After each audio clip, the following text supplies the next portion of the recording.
Hello, my name is Samuel Moore, and this is my pachachka on the lifestyle, art, and discipline of capoeira and how it can greatly improve your physique, self esteem, and way of thinking.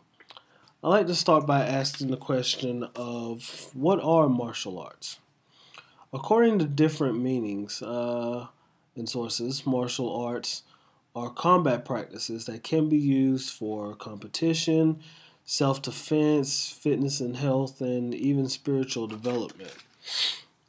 Um, to an outsider at a distance, capoeira may seem like just a Brazilian dance accompanied by rhythm and song.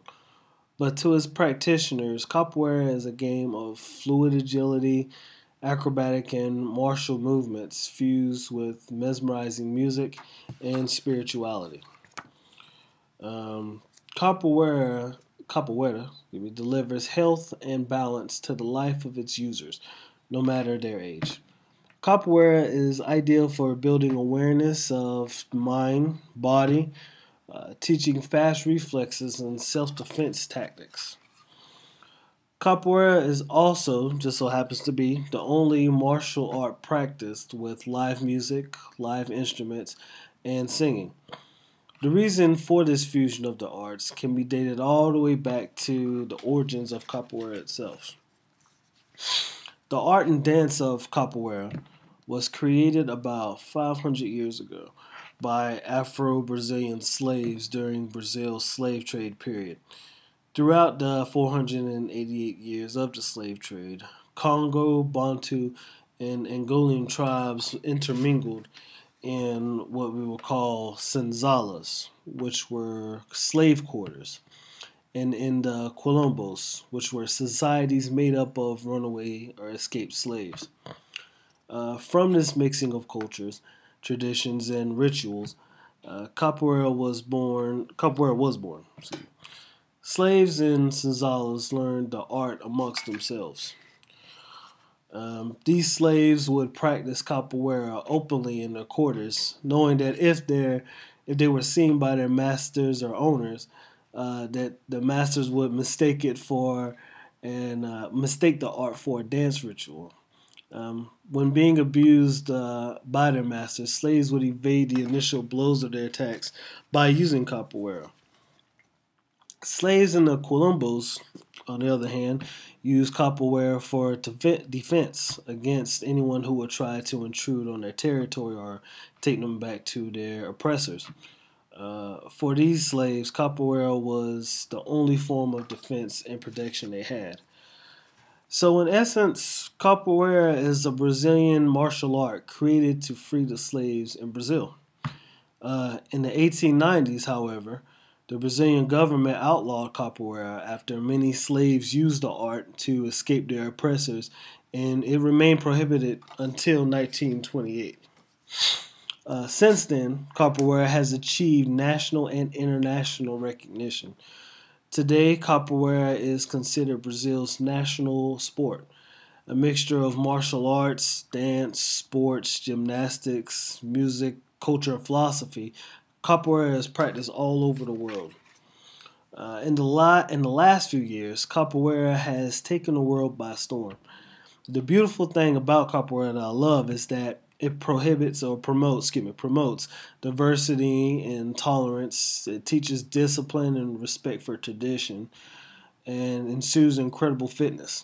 Some of the famous practitioners would be Anthony Anderson Silva, a Brazilian mixed martial artist and current UFC middleweight champion. Silva is the UFC's longest reigning champion and holds the longest winning and title defense streak in UFC history. Silva is ranked as the number one middleweight in the world by multiple publications, including SureDog, ESPN, and Yahoo Sports. UFC President Donald White has even called Silva the greatest mixed martial artist ever, and that's quite an achievement. Latif Croder, being involved in capoeira since the age of 6, Croder, is a member of the stunt team Zero Gravity and has made numerous film and television appearances. Most notable are his fight scene using capoeira with Tony Jaa in The Protector, as the popular character Baraka in the short film Mortal Kombat Rebirth, and again portraying a popular character Eddie Gordo in the feature film Tekken. And speaking of Eddie Gordo, um, it seems only fair to include him within our list. I mean, he may not be a living, breathing person like you or me, but he's still certainly famous, wouldn't you say? Marcelo Pereira, capoeira master from Brazil, was the motion capture artist for Eddie Gordo in Taken 3. Although proud to and respected for his art, Pereira criticized Namco's decision for changing up Eddie's name or whatnot and stuff that happened. But influences of capoeira can be seen everywhere in video games such as Street Fighter, even World of Warcraft and Guild Wars, and films like Only the Strong, Ocean's 12, and Hellboy 2.